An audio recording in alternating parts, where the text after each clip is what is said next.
C'est le genre de déménagement où l'on n'appelle pas ses amis, mais plutôt des apiculteurs. Un essaim d'abeilles a élu domicile dans la carcasse de cette voiture. Il faut les déloger.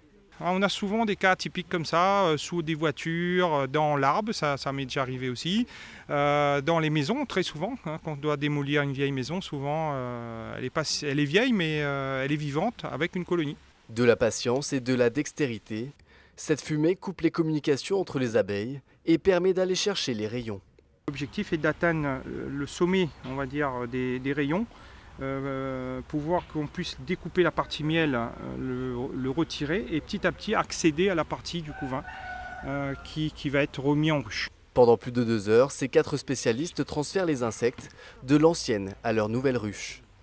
Plus on en récupère, plus la ruche est forte, la colonie est forte et plus il y a de possibilité qu'elle survive en fait. Il faut qu'elle survive. Il faut qu'elle survive. Élisée est apiculteur amateur.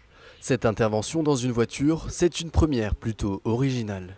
Ça demande beaucoup de boulot et aussi d'adresse et beaucoup de patience. C'est quasiment une espèce en voie de disparition si on ne fait rien pour la sauver. D'autant plus notre abeille qui est aussi entre guillemets indigène des mascareines, donc elle est précieuse. Les rayons sont ensuite coupés et placés dans ces cadres. Grâce aux sécrétions de la reine, les 20 000 abeilles qui composent la ruche iront d'elles-mêmes dans leur nouvelle maison. Cette pratique permet de déloger les abeilles sans les tuer. À La Réunion, 60% des colonies ont disparu en 4 ans.